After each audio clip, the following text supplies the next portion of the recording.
पीए हैं मुकेश, उन्होंने जो 3 लोग अरेस्ट हुए हैं उसमें से एक अपराधी रविंदर को ये खबर दी थी कि इनके पार्टी के कार्यालय में बहुत भारी मात्रा में कैश पैसा मौजूद है।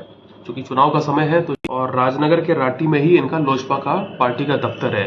रात में सूचना ये मिली थी कि कुछ हथियारबंद अपराधी इनके ऑफिस में घुस गए थे और डकैती का प्रयास किया था और इनके 3 स्टाफ को बंधक भी बना लिया था। इस घटना को बहुत ही सीरियसली लेते हुए तुरंत अगले दिन राजनगर थाना ने एफआईआर दर्ज की थी और एसटीपीओ सदर 2 के नेतृत्व में विशेष टीम का गठन किया गया था। एक देसी कट्टा, 3 कारतूस, 2 मोबाइल और 1 मोटरसाइकिल पुलिस ने जब्त की है। और ये जो अपराधी है रविंदर कुमार सिंह, इस पे करीब 2 आपराधिक मुकदमे, राजीव रंजन रोशन पे 9 आपराधिक मुकदमे पहले से दर्ज हैं और नवीन कुमार पे भी 4 आपराधिक मुकदमे दर्ज हैं। ये सभी खजौली थाना क्षेत्र के रहने वाले हैं, सभी दुर्दांत हैं। आज से करीब कुछ महीने पहले सब बेल पे निकले हुए हैं और जब इनको ये पता चला कि इतना पैसा वहां मिल सकता है तो ये सारे लोग अपना गैंग को लेकर के वहां पे रात में गए थे। जब ये लोग वहां पे गए, इन्होंने डकैती का प्रयास किया लेकिन वहां पैसा इन लोगों को कुछ मिला नहीं, तो ये लोग कुछ वहां से खास ले नहीं जा पाए और इसी बात की खुन्नस में आके इन्होंने जो गणेश महाराज जी के 3 स्टाफ थे वहां पे कार्यालय में, उन तीनों को कुछ देर के लिए बंधक बना लिया था।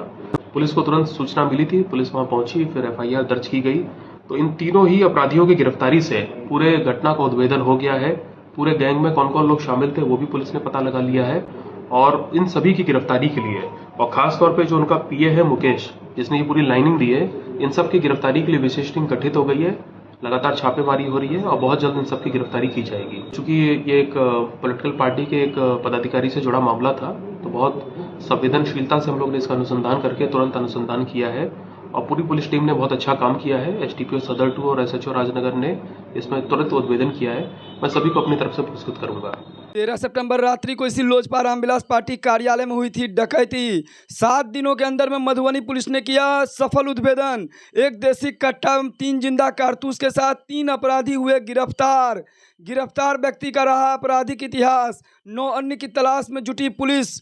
मामले का उद्भेदन जिस सूझबूझ के साथ पुलिस ने किया है, चारों ओर उनकी प्रशंसा हो रही है। गणेश कुमार मेहरान के कभी राइट हैंड कहे जाते थे और वही है मेन विलेन, साजिशकर्ता। लोजपा पार्टी कार्यालय में इस वक्त हमारे साथ हैं लोजपा रामविलास के प्रदेश महासचिव गणेश कुमार मेहरान और साथ में है मधुबनी डिस्ट्रिक्ट कोर्ट के वकील सुमन कुमार। विशेष जानने की कोशिश करते हैं। साथ यहाँ वकील साहब भी हैं। घटना का उद्भेदन मधुबनी पुलिस ने किया है और इसमें मधुबनी पुलिस को बड़ी सफलता मिली है और यहाँ वकील साहब से जानते हैं कि ये पूरा वारदात जो हुई है उस विषय में, क्योंकि बताया जा रहा है कि मुख्य साजिशकर्ता कोई और नहीं, लोजपा के जो नेता यहाँ गणेश कुमार मेहरान की जो पार्टी कार्यालय थी उन्हीं का राइट हैंड पीए कहलाता था। हालांकि गणेश कुमार मेहरान ने क्लियर कर दिया है कि वो कोई पीए नहीं था लेकिन ढीठ टाइप का बंदा था। प्रदेश महासचिव गणेश कुमार मेहरान जी के खिलाफ इस तरह की बड़ी साजिश और षड्यंत्र को जिस तरह से अंजाम तक पहुंचाने के उद्देश्य से जिला कार्यालय में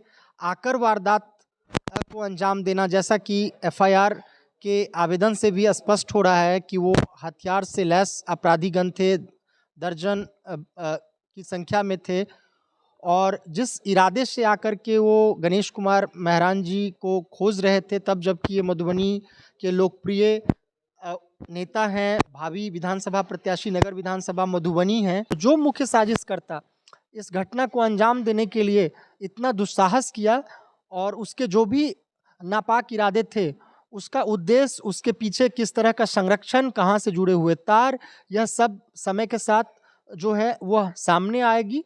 फिलहाल हम इस तरह की घटना की जो मुख्य साजिशकर्ता के द्वारा और अपराधी जो कि हथियार से लैस होकर के लोजपा रामविलास के कार्यालय में, जिला कार्यालय परिसर में आए थे।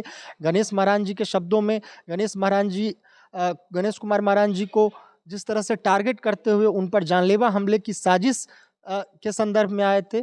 हम इसकी घोर भर्त्सना करते हैं, लेकिन इसमें पुलिस को मिली त्वरित सफलता और मीडिया की सक्रियता, इन दोनों की सराहना करते हैं। वैसे लोग जो युवाओं को गुमराह करने, साथ ही साथ उन्हें अपराध की ओर धकेलने या जो युवा अपराध की ओर प्रेरित होते हैं, उसमें कहीं ना कहीं जो है बेरोजगारी, साथ ही साथ शिक्षा का अभाव और एक इस तरह का जो रैकेट और नेटवर्किंग होगा जो कि उनको झूठे दिलासे दे करके, झांसे दे करके अपराध में या तो इन्वॉल्व करता होगा या संरक्षण देता होगा, इन्वॉल्व करने की तरफ प्रेरित करता होगा, वो एक पूरा रैकेट जो है उसका पर्दाफाश होना चाहिए।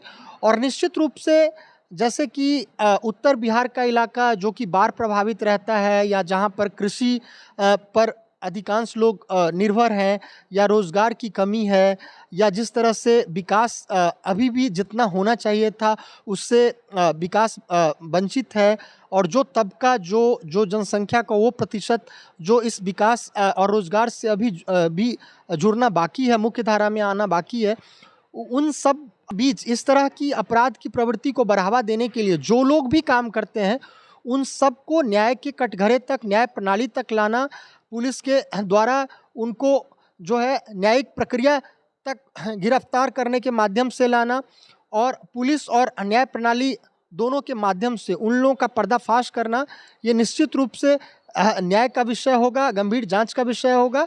लेकिन यह मनोवृत्ति के पनपने का एक कारण इस तरह से भी देखा जा सकता है कि जो कि या तो युवा हैं, या एडोलेसेंट हैं, या टेंडर एज के हैं, लेकिन वो अगर रोज़गार से महरूम हैं और अगर उनमें शिक्षा का उस तरह से प्रसार नहीं है, तो वो इस तरह के अपराध करने के प्रति बहुत ही सहज ढंग से प्रेरित हो जाते हैं। गैर सरकारी संगठन है या सरकारी संगठन है, वो भी इस तरह का प्रशिक्षण शिविर लगाए, साथ ही पुलिस भी सक्रियता से इस तरह से काम करे कि उनकी जिम्मेदारी सिर्फ घटना घटित होने के बाद ही जांच करने का नहीं है। अपराध शाखा के द्वारा, क्राइम ब्रांच के द्वारा जो है विशेष बल दे करके जिस तरह की सक्रियता वर्तमान पुलिस अधीक्षक के नेतृत्व में देखी गई है, वैसा अगर विशेष सघन चेकिंग कैंप अभियान चलाया जाता है तो निश्चित रूप से यह सब खुल करके सामने आ पाएगा। सप्ताह के अंदर अंदर इन लोगों ने जिस तरह का कारनामा करके दिखाए हैं,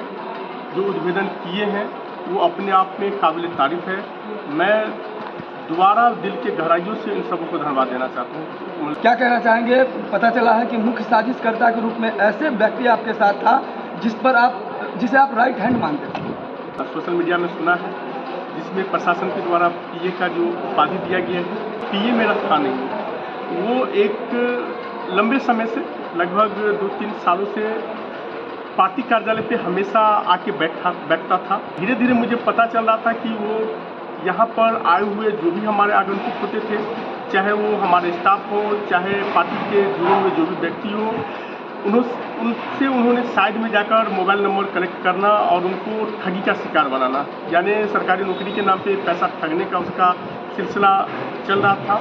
मेरे संज्ञान में है, कई लोगों को उसने पैसा ठगा है और कई लोगों को ठगने के जुगाड़ में भी था, और जिसको लेके मैं लगभग 5-6 महीनों से उसको पार्टी कार्यालय पर आने से, और हम अपने पूरे स्टाफ से उसको मना कर दिए थे कि आप बात नहीं कीजिए, और उसको भी बोल रहे थे आप किसी से बात नहीं करोगे। फिर भी कई स्टाफों से उसने चोरी छुपके से बात करता था, जबरदस्ती यानी ढीठ बन के, पूरे ढीठ के साथ यहाँ पर आके बैठ जाता था, चापलूसी करके हमको भी ठगी का शिकार बना लिया। लगभग 20 लाख रुपया करीब उनने घरेलू मसला को हमारे पास पेश किया, और पेश करने के बाद हम उसके ठगी के शिकार में हम भी आ गए। लगभग ऑनलाइन 20 लाख रुपया के आसपास में उसको हमने दिया, पैंचे के रूप में दिया। पूरी वारदात एक फिल्मी स्टोरी की तरह है। साजिशकर्ता, जो मुख्य साजिशकर्ता जिन्हें बताया जा रहा है, ये लोजपा पार्टी कार्यालय से पहले भी नगर निगम चुनाव में भी संलिप्त था, और एक राइट हैंड की तरह वो अपने आप को शो करता था यहाँ पर काम एक्टिविटी के जरिए। लेकिन ये साजिश आज से नहीं, बल्कि बताया जा रहा है कि ये रैकी बहुत पहले से किया जाता था, इनके ऊपर नज़र रखा जाता था।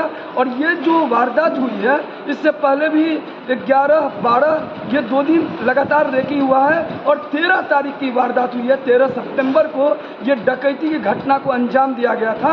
गणेश कुमार महरान उस समय नहीं थे, नहीं तो वारदात कुछ अलग ही होता है। उद्भेदन के क्रम बताया गया कि इसमें टोटल 12 लोग संलिप्त हैं।